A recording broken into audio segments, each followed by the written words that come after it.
What's up, Red Team? Larry Charles here from Red 6 Mustang, and today's video we're gonna just go and do something really cool. This is something I've set in motion a long time ago, and today's the day, so I'm really excited that we go get to get it. Let's go. Let's I'm just gonna drive.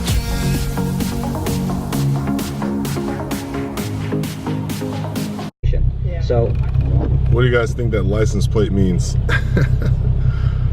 Interesting that I find a custom plate. All right, so I'm just gonna come right out and say it because the DMV is extra packed, cars everywhere, it's raining. Everyone's here for obviously Thanksgiving related stuff before Thanksgiving, or excuse me, everyone's here to get their DMV stuff taken care of before Thanksgiving. And I can't find a damn spot. So we're gonna go park on the street and we'll figure this out later.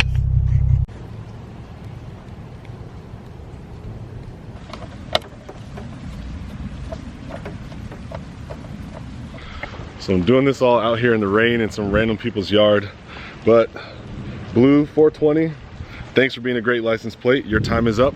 The new official name for the car and vanity license plate is in. So I gotta go up the street down there to the DMV, get the new one. So let's go. I got all the way to the front of the line.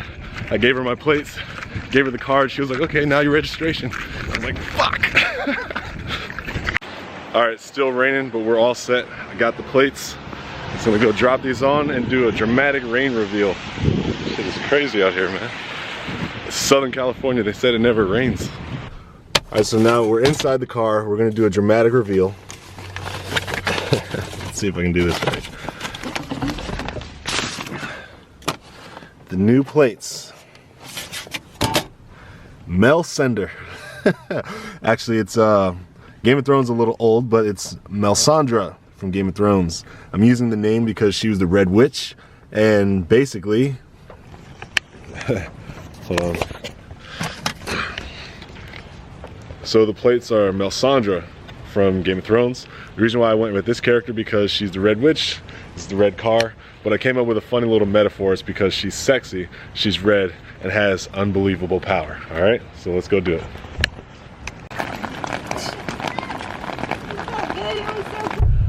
All right, so we're back. We're inside the car now. I'm done with all the rain and all the DMV stuff. And yeah, so Mel Sender is what most people are gonna think the car's name is. And I don't really care because I did not want to be sporting Blue 420 as my license plate. No disrespect or anything like that, but I'm just not of the demographic that needs the extra attention while driving, a vehicle that's probably already gonna be grabbing a lot of attention. I don't have any interest in being somebody who gets pulled over just because of some sort of paraphernalia suspicion. Paraphernalia suspicion. I don't want them to be like, oh, let's stop this guy for, random stop and let's look for the drugs in his car. Even though, like, marijuana specifically is not federal in California, I just don't want any additional hassles, especially like trying to show that like I'm leaning into innuendo towards drugs and things like that. Which, if that's you, like, I don't care. Don't get me wrong. What I'm saying is, I'm not speaking down on anybody who does anything. What I'm saying is, I don't want to bring unnecessary, unwanted attention my way for something leaning in that area because of the racial climate in America right now between African Americans and police. This ain't to get political. This is just me saying I'm trying to avoid all the problems. That's all. I'm trying to avoid all the problems. So to have gotten this car registered in my name and then the license plate sent from California government to me, like that wasn't a vanity plate. I didn't ask for that plate, and that wasn't the plate that was on the car when I bought it. It was an innuendo to smoke weed. Blue 420, like blow, blue, past tense blow, 420. So, creative, whoever at the jailhouse stamped that prison plate or whatever, you're smart, you're cool, and you got that one under the radar. But now I have something way less suspicious, but also way less obvious, right? Like, as soon as the lady gave me the plate, she was like, oh, Mel Sender. And I'm like, God dang it, it's not Mel Sender. But Game of Thrones is old, and two, somebody already has the first 3 ways that I tried to spell Melisandre. All of them were taken, so it's a popular plate. So Mel, M-E-L-S-N-D-R, Mel Sender is it's my car now. I don't know. I might just be calling it Mel Sender, and I may never refer to it directly as Melisandre. But yeah, that's the joke. Is the story behind this car is it's the Red Witch. It's red. Obviously very attractive looking and has unbelievable power. Now, unbelievable power, let me break that down because I'm sure all the V8 guys are already laughing. And that's what I imagine they look like when they jump in the 3.7 forums or when they jump anywhere where there's V6 or, you know, 4-cylinder pride going on. And so they come over and they'll be like, oh, unbelievable power. Yeah. But what I'm saying is it's a V6, right? And when I'm done with it, you're gonna refuse to believe that a V6 smoked your ass. That is my promise, because it's gonna be faster than my Corvette, which was faster than any Mustang I ever owned. That Corvette, I loved it, but I sold it because I had 2 cars and I was working from home, working on my own business at the time.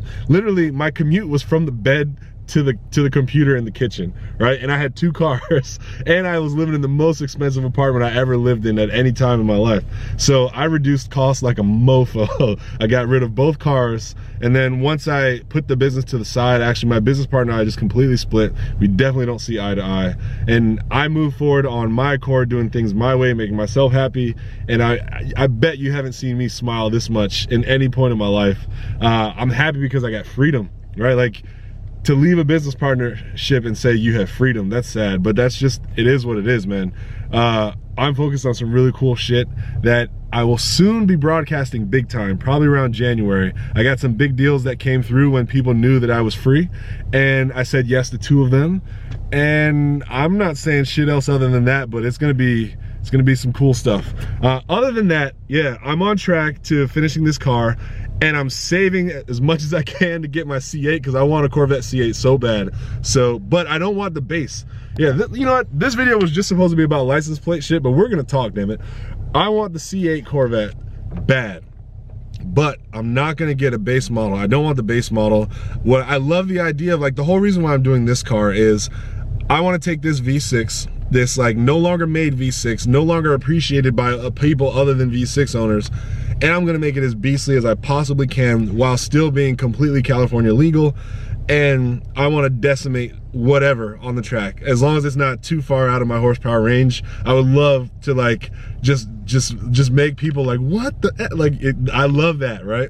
So nothing makes me even more happy to get the next gen Corvette base model and soup it up as much as possible and just, you know, do that same thing. The problem with doing it with the Corvettes that I found with the Corvette, even the one that I had, because I wanted to kind of do the same thing with that one, was just make it super, and people are like, oh, it's a Grand Sport, but it's super fast. Corvettes in and of themselves are kind of already seen on the street as like a very high performance vehicle, and so the stuff that was messing with me and like trying to get me to race was like I had a McLaren trying to fuck with me, Cadillac CTS-V, like, and I would have lost, but you know, I get it, right? Like, stuff way outside of the market range for the amount of money I'm willing to spend on a car was like challenging me to races where I was like, I'm gonna put $35,000–$40,000 into this car to get that same feeling that you could put $15,000 into this car or $10,000 into a Mustang GT. Well, you can get a supercharger and tune for 10 grand, pay and install, and be running 650 on the street, something like that, almost 700. Anyway, forget all that. This car is going to be the car that I use to like sleeper on people, that I use to just build something incredible and try to hide what it is, let people know that it's a V6. I won't change the 3.7. I don't want to swap it to anything. I do like that this car is a V6, and I'm just going to try to make this V6 as powerful as possible. Oh, let me frame myself. There you go. What I want to do with the Corvette is I want to do the opposite. I have a decent job, I work really hard, and I'm doing my own business stuff on the side, and I got some new moves coming, right? So like, if everything lines up, I want to do the opposite with a Corvette. I actually want to get, if I can, and if everything works out and I can eat ramen noodles for the next 3 years and just pull this off, I want to get the ZR1. I want to start at the high level with the Corvette, and I want to have a car that I drive once a month that costs 1/3 of a house. And it's the stupidest thing you'll ever hear me say, but cars is like, it's in my blood. I love this, and I love this more than financially and responsibly I should, and I can't help it. Like, this is my thing. This is what I love doing. It's my passion. I love being around other people who have that same love. You can't stop it. No matter how many ways I look at my Excel spreadsheets and budgets, I still find a way to say, okay, so show me the numbers. Show me the numbers with the ZR1. You know what I mean? Like, I always go, like, I always try to make room for the car stuff. So If I don't get the ZR1, I definitely want to try to get the Z06. So I'm anticipating that I'm going to need about $100,000 in cash by 2022, and that's the goal. 2022, I want to buy the car in cash. I don't want to have to make payments on it, or get as close to not having to make payments as possible. Like if I have a $300 payment because I put $80,000 down in cash, awesome. But hear me say this last thing. By me saying I want to have $100,000 in cash for the car, that doesn't mean I want to have just $100,000 and I take all of it and put it on the car, because then that brings me back to zero. I'm actually launching some things, and I'm partnering with some things that I believe are going to bring hopefully a lot of revenue, or at least positive trajectory, so that buying $100,000 and putting $100,000 on a car, as stupid as it sounds for somebody my age where I am to not even have a house yet, right? Like, it's all of that sounds stupid. I want to be able to do all those things is what I'm saying. So it's not my only net worth will be the plus 100,000 that I then give away to go back to zero and get a car.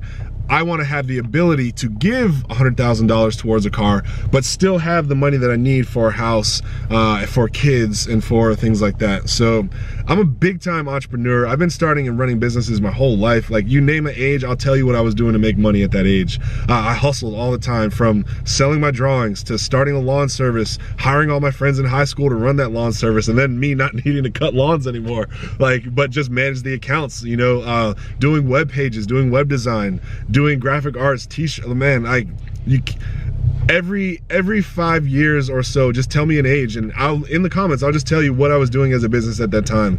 My most profitable business to this date, the one that I had the most fun and that was the most successful, was when the iPhone first came out. I started an iPhone game development company called Go Play Games. We did 2 games independently, and they're like, eh. And then I was like, well, I need to make more money than this. So I started telling people who wanted to get in on the iPhone game market that my company knows how to make iPhone games. And then we got big contracts, right? Like, I did a game with the Boy Scouts of America, like the Boy Scouts of America, not like Troop 206 at the church down the street. The Boy Scouts of America hired my company to make their official game on the iPhone. And then Aero GP, if anyone's international watching this and knows Aero GP, we did the official iPhone game for Aero GP, and this was back when the iPhone first came out. So like, I can't brag about it now because nobody knows. What I'm telling you is I got the chops. I can do this shit, and I'm gonna do this shit. So stay tuned, stay involved, subscribe to this channel if you want to see me finish this car. And I would love to, I don't know, I'm toying with the idea of starting up a secondary channel that's going to be business and motivation, and and less about me telling you how to do it, but more about, I set a goal and I'm showing you each step towards getting to that goal. I'm showing you each thing that I'm doing, the wins, the losses, the pluses, the minuses, the joys, the cheers, the sadness, the failures, every step within reason, and then obviously with a time delay, because I don't want to just give away my techniques before I can capitalize off it. Like, I don't want to show you my blueprint before I built the house, but you know what I'm saying? Like, I don't know, I'm thinking about kicking something up as well. So let me know in the comments if you think I should, if you think it will be fun, if you specifically would like me to be somebody who brings that content towards you, because I'm toying with the idea. The reason why I'm not just gonna go for it, because this kind of stuff takes time. This channel specifically takes a lot of money, and so what I was looking for was a way to create a channel that will also potentially bring in contacts, would bring in people to see what I'm doing who could then become supporters, but also doing it that way is free, right? Like, I can make a lot more free content for a channel like that than a channel like this. So I don't know, just be a red team, hold me down, drop a comment and tell me what you think. Give me your advice, give me your suggestion. Again, you know, positive or negative. I know I said I don't like negative stuff, but this time, go ahead, because you could stop me from doing something catastrophically wrong, right? Like, Larry, you're gonna blah, blah, blah. Like, let me know, right? Like, if you can save me from a speed bump, then then do it. All right, guys, I've talked your head off. We got the new plates on. I got great energy right now. Happy Thanksgiving. I love all you guys. Thanks for being red team all this time. All 415 of you as of today. Like, I've been getting little bumps in subscribers, so I guess that's a good thing, right? Peace. See you guys later. I'm out.